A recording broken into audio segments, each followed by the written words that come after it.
देख रहे हैं बीजापुर समय। मैं आपके साथ खलील कलादगी। सामाजिक कार्यकर्ता मेधा पाटकर का बीजापुर दौरा। भारत की प्रसिद्ध सामाजिक कार्यकर्ता मेधा पाटकर, जो किसानों, दलितों, आदिवासियों, मजदूरों और महिलाओं के कई राजनीतिक और आर्थिक मुद्दों पर काम कर रही हैं। मेधा पाटकर नर्मदा बचाओ आंदोलन की संस्थापक के नाम से भी जानी जाती हैं। उन्होंने नर्मदा बचाओ आंदोलन की शुरुआत की थी। मेधा पाटकर बीजापुर के स्लम क्षेत्रों में हो रही समस्याओं के खिलाफ आवाज़ उठाने और उन्हें इंसाफ दिलाने के लिए बीजापुर पहुंचकर स्लम एरिया का दौरा करने के बाद शहर के स्टेशन रोड LIC ऑफिस के करीब स्थित CNFE संस्था हॉल में एक संवाद कार्यक्रम रखा गया था, जिसमें मीडिया से बात करते हुए सामाजिक कार्यकर्ता मेधा पाटकर ने कहा कि बीजापुर शहर के 2 स्लम एरिया का दौरा करने के बाद मुझे पता चला है कि स्लम की ज़मीन पर कुछ गिद्धों की बुरी नज़र पड़ी हुई है, जो स्लम घोषित हुई हैं। शहर की कई दलित महिलाओं को शौचालय के लिए लड़ना पड़ रहा है, जैसे और भी आरोप लगाते हुए और भी विषयों पर बात की मेधा पाटकर ने। इस अवसर पर CNFE संस्था के डायरेक्टर फादर टियोल मचादो, बीजापुर नगर स्लम अभिवृद्धि समिति के अध्यक्ष अकरम माशालकर, भीम से कलादगी, इरफान शेख के अलावा कई प्रगतिपर संगठनों के पदाधिकारी और सामाजिक कार्यकर्ता थे मौजूद। आइए जानते हैं क्या कहना है सामाजिक कार्यकर्ता मेधा पाटकर का।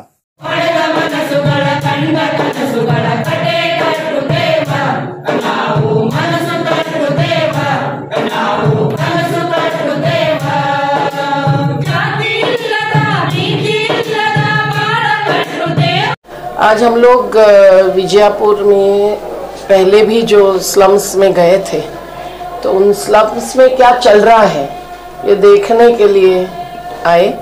और यहाँ के फादर, सिस्टर, शोभा ताई, अकरम भाई सबके साथ हम लोग रंगीन मस्जिद और MD नगर 2 स्लम्स में गए थे।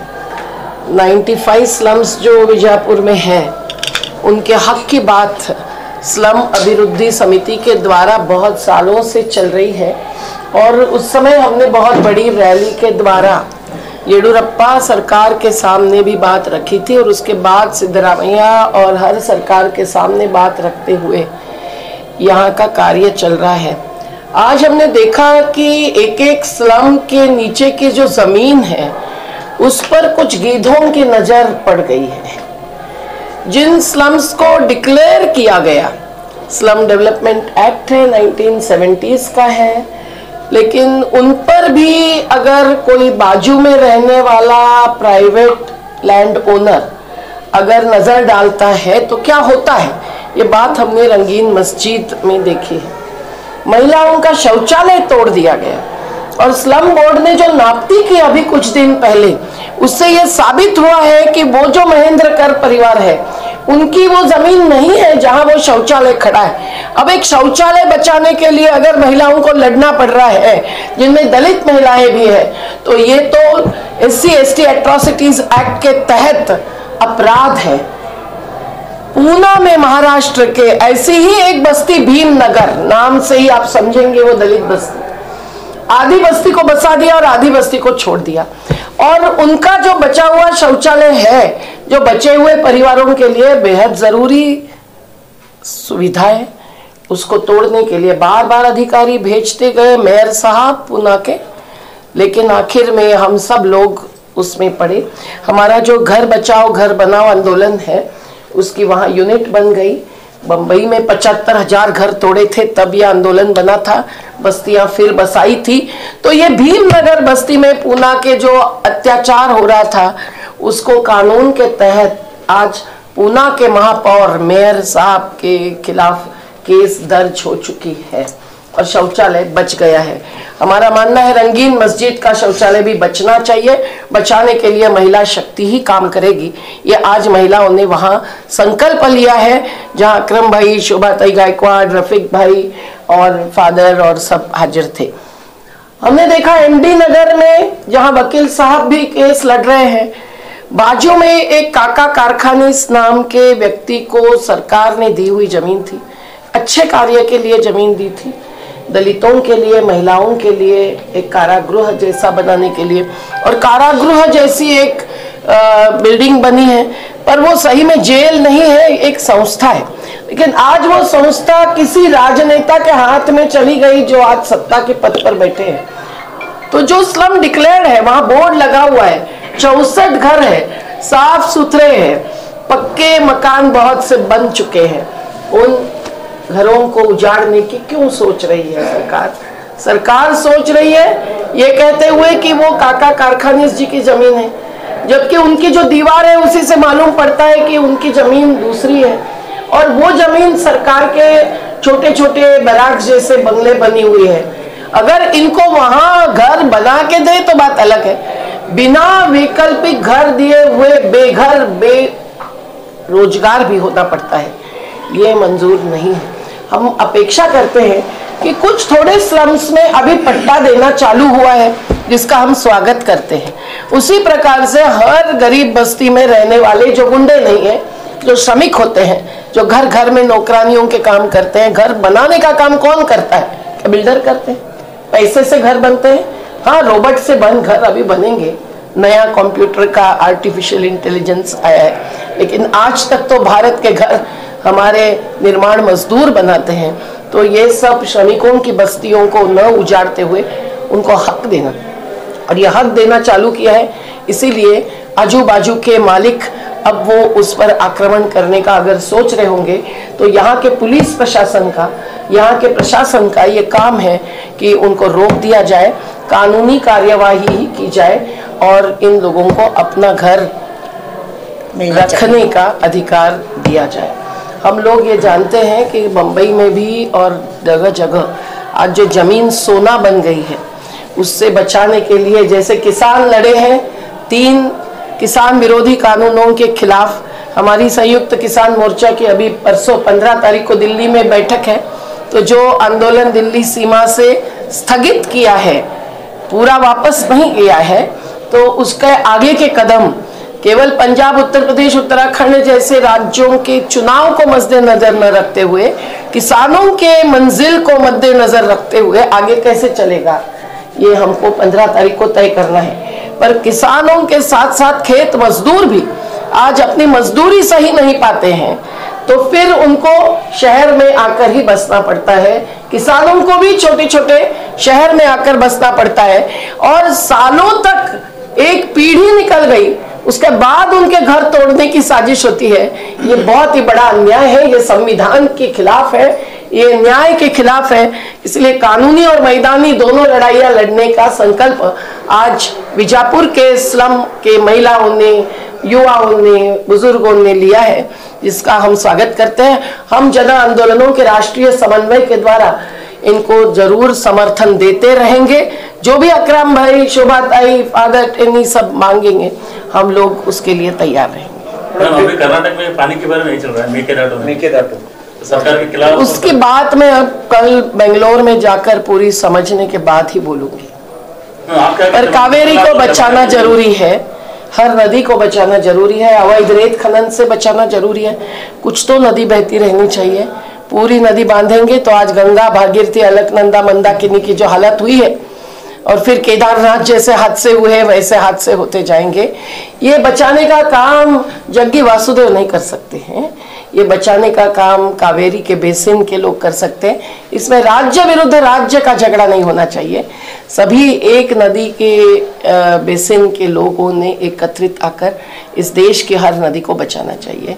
ये हमारी नदी जोड़ योजना तो गलत ही योजना थी। आज अंतर्राष्ट्रीय स्तर पर जब मैं विश्व बांध आयोग की सदस्य रही हूँ, तो हमने यूएसए से लेकर चाइना तक और अमेज़न तक, दक्षिण अमेरिका से लेकर पाकिस्तान के मंगला तरबेला तक, भारत के बांधोन तक सबका अभ्यास किया। तो नतीजा जो आया वो यूनानिमस रिपोर्ट आया हमारा, जिसमें बांध बनाने वाली बड़ी बड़ी कंपनियां थी, एबीबी और सीमेंस जैसी, जिसमें वर्ल्ड बैंक के एडवाइजर्स थे, इसमें चाइनीज की 3 गॉर्जेस जैसे बड़े से बड़े डैम की अथॉरिटी थी। हमारी एक राय बनी और यूनानिमस रिपोर्ट आया उस ग्लोबल पॉलिसी मेकिंग की पूरी प्रोसेस 2.5 साल चलने के बाद, जिसमें बात यही आई कि हर नदी घाटी का सोचना चाहिए एकत्र बनकर। एक नदी घाटी से दूसरी नदी घाटी में ये अब अंतर्राष्ट्रीय स्तर पर नामंजूर बात है, क्योंकि रिवर बेसिन एक इकोसिस्टम होती है। तो रिवर बेसिन के अंदर छोटे छोटे नाले और झरने से लेकर बड़ी नदी तक पूरा एक जमीन और जल का नियोजन होना चाहिए, उसमें जंगल को भी जोड़ना चाहिए, तो ही नदी बहती है। आज नर्मदा के जंगल खत्म कर दिए, एक एक जगह हजारों हेक्टर, कहीं 40,000 हेक्टर, कहीं 13,000 हेक्टर नॉट एकड़, तो फिर नर्मदा सूखती जा रही है। बांध पूरा हो गया और नदी नीचे चली गई। ऐसी स्थिति कावेरी की नहीं हो, इतना ही हम चाहते हैं। फिर दिल्ली बॉर्डर में प्रोटेस्ट होगा। दिल्ली बॉर्डर पर ही प्रोटेस्ट नहीं था, केवल प्रोटेस्ट तो पूरे देश में था। बीजापुर के लोग भी प्रोटेस्ट करते थे। हमारे संयुक्त किसान मोर्चा में 550 संगठन का समन्वय रहा है और हमारी महिलाओं का योगदान भी बहुत बड़ा रहा है। मैं महिला सुरक्षा समिति की अध्यक्षा भी रही हूँ। तो 40,000 महिलाएं वहां पहुंच गई थी पिछले साल 8 मार्च को। आज हम महिला किसानों को, महिलाओं का प्रमाण मात्रा खेत मजदूरों में भी सबसे अधिक है, पशुपालकों में महिलाएं हैं, मछुआरों में महिलाएं हैं, वनोपज पर जीने वाले आदिवासियों में महिला तेंदुपत्ता से लेकर महुआ तक, चिरौंजी तक इकट्ठे करती है। तो हम महिलाओं को तो ऐलान करने वाले हैं कि 8 मार्च के रोज महिला किसानों का, महिला मजदूरों का अधिकार आप स्थापित करके दिखाए, तो ही शराबबंदी होगी देश में और तो ही जमाबंदी भी होगी जमीन की, और महिलाओं को भी किसान क्रेडिट योजना का लाभ मिलेगा। नहीं तो कुछ स्थान सम्मान नहीं मिलता है। पर इस किसान आंदोलन में महिलाओं का स्थान और सम्मान बढ़ा दिया है। ट्रैक्टर पर बैठकर पंजाब से ट्रैक्टर लेकर महिलाएं दिल्ली तक पहुंचती रही है। उग्राहा जी के साथ जो महिलाएं हजारों की तादाद में टिकरी बॉर्डर पर बैठी थी, उनकी हत्या की गई ट्रक डालकर। ये क्यों हो गया? क्योंकि महिलाओं को कुचलना था। लेकिन महिलाओं की शक्ति आसानी से कुचली नहीं जाती, चाहे वो शहर के स्लम में हो, चाहे वो किसान मजदूर आंदोलन में हो। तो आज संयुक्त किसान मोर्चा का आंदोलन कैसे आगे बढ़ने वाला है, एक बड़ी जीत के बाद भी आगे बहुत सारे मुद्दे बाकी है। एमएसपी का कानून तो होना ही चाहिए। किसी भी राज्य में आज स्वामीनाथन आयोग के आधार पर एमएसपी नहीं मिलती है। केवल आप पैडी की बात ले लें तो पूरे देश में कुछ सालों में 24 लाख करोड़ किसानों को कम दी गई है दाम पैडी की। इतनी लूट, इससे कौन अपनी कमाई कर रहे हैं? ए सभी कॉर्पोरेट्स के नाम गिने आप, तो वही कमाई कर रहे हैं। रोज की हजार करोड़ रुपए की जिनकी कमाई है, वो किसानों के प्रोडक्ट्स 2, 4, 6 रुपए किलो में लेते हैं और 40, 60, 80 रुपए किलो में बेचते हैं, वो फल हो कि सब्जी हो। तो हर प्राकृतिक उपज को सही दाम मिलने वाला कानून चाहिए ही। हमारा जो अखिल भारतीय किसान संघर्ष समन्वय सबसे पहले बना 2017 में 250 संगठनों का, उसमें फिर दूसरे अलायंस से समन्वय जोड़कर संयुक्त किसान मोर्चा बना 26 नवंबर 2020 से, जो आंदोलन संविधान दिवस पर शुरू हुआ। हमने 2 कानून लोकसभा राज्यसभा में 2017-18 से डाल के रखे। उसमें एमएसपी कानून का मसौदा भी है, कोई सोचने की जरूरत नहीं है, फिर भी इन्होंने कमेटी बनाई। मोदी सरकार चाहती नहीं है एमएसपी देना। अगर एमएसपी मिलेगा तो किसान आत्मनिर्भर हो जाएंगे। आप आत्मनिर्भर भारत कह रहे हैं, आत्मनिर्भर किसान तो बनाओ, आत्मनिर्भर गांव तो बनाओ। किसानों की हत्या है व्यवस्था से हो रही, वो क्यों होने दे रहे हैं? वो क्या आलसी है? उनके पास पैसे की पूंजी नहीं है, लेकिन प्राकृतिक पूंजी के बिना कोई जी सकता है? ऑक्सीजन के बिना तड़प तड़प कर लोग मर गए। अनाज के बिना 3000 बालक रोज कुपोषित होकर मरते हैं। आत्महत्याएं भी उसी कारण होती है कि खाने को नहीं, न्यूनतम सुविधा के लिए पैसा नहीं है। ये सब जो गैर बराबरी है उसको मिटानी है, तो हमें समाज को भी प्रबोधित करना पड़ेगा। आज हम लोग यहाँ के कौन से इंस्टीट्यूशन में ASP कॉलेज ऑफ कॉमर्स में बात रखेंगे। बीजापुर के सभी बुद्धिजीवियों को भी श्रमजीवियों से जोड़ना जरूरी है और पूरे देश भर में आज लेबर भी जो लड़ रहे हैं श्रमिक, वो उनके भी 29 कानून वापस लिए हैं सरकार ने। 44 में से 29 कानून जो आजादी आंदोलन के बाद बने, मेरे पिताजी भी श्रमिक संगठन का ही काम करते रहे, जिस दिन जेल से निकले थे आजादी आंदोलन में 16वें वर्ष में साल उम्र में, उस समय से तो हमने देखा है कि कैसे मजदूरों को बोनस के लिए भी लड़ना पड़ता है। तो ये बहुत जरूरी है कि हम वो 29 कानून जो वापस लिए हैं उसको वापस लाने के लिए भी लड़े और किसान मजदूरों ने एकत्रित होकर लड़ना चाहिए। और मजदूरों में संगठित श्रमिकों के साथ साथ असंगठित श्रमिक जिनको कहते हैं, वो असंगठित नहीं है, वो संगठित है, पर वो असुरक्षित रखे गए हैं बिना पेंशन प्रोविडेंट के, तो उनको भी लड़नी है। तो आगे की दिशा अभी 15 जनवरी के रोज सिंघू बॉर्डर पर जो हमारी मीटिंग होगी उसमें तय होगी। हम कर्नाटक के किसान मजदूर सभी जो बार बार दिल्ली में आते रहे, शामिल होते रहे, वो चंद्रशेखर जी के साथ आए, वो चुक्की नजुंदर स्वामी जी के साथ आए, इन सब के साथ, पुतनैया तो अभी नहीं रहे, पर हम सब लोगों को ऐलान करते हैं। नंजुंदर स्वामी जी को मैं याद करती हूँ कैसे केएफसी के खिलाफ इन्होंने लड़त दी थी, वो भी कॉर्पोरेटाइजेशन के खिलाफ की पहली लड़त थी। अब उसके बाद आज पूरे क्षेत्र में कॉर्पोरेटाइजेशन घुसना चाहा था, पर ये 3 कानून वापसी से कुछ रोक लगी है, पर बिल गेट्स फाउंडेशन आ रहा है, वॉलमार्ट आ रहा है, तो आत्मनिर्भर भारत के आत्मनिर्भर किसानी भी नहीं रहेगी। इसलिए लड़त तो जारी रहेगी। फसल बीमा को भी देखना पड़ेगा, वो भी लूट हो रही है। जो बाढ़ और सूखाग्रस्त है उनको नुकसान भरपाई नहीं मिल रही है। भूमि अधिग्रहण जबरन आज भी जारी है, न केवल स्लम्स के नीचे का, पर हरी भरी खेती के नीचे का, पहाड़ पे ऊपर की जमीनों का, वेस्टर्न घाट्स खतरे में है, नदियां खतरे में है। तो इस सब में संयुक्त किसान मोर्चा सोचेगा और केसेस भी अभी वापस नहीं की है। 26 जनवरी के रोज हमारे ऊपर केस डाली है जिसमें सेक्शन 307 लगाया है। हम तो थे 150 किलोमीटर दूर, लाल किले में जाने का हमने सपना भी नहीं देखा था, लेकिन जहां जो भी हुआ गड़बड़ वहां मालूम पड़ा। मैं दौड़ के वहां से आई, जहां बड़ी ट्रैक्टर रैली में हम ट्रैक्टर पे बैठे थे मध्य प्रदेश के, और नारे वगैरह दे रहे थे हमारी महिलाओं के साथ, और हम पर केस लगाई गई। मैं तो पहुंची भी नहीं वो घटना को देखने के लिए। तो इस प्रकार से जो झूठी केसेस लगी है उसकी संख्या 50,000 से कम नहीं है देश भर में, तो उसको वापस करना पड़ेगा। और लखीमपुर खीरी के प्रकरण के बाद जो छुपी हिंसा नहीं थी, खुली हिंसा थी, उसके बाद अजय मिश्र टेनी को भी अपने सत्ता के पद से हटाना पड़ेगा। एक पिता सत्ता पे बैठता है और बेटा जेल में है, ये भी कितनी शर्मजनक बात है।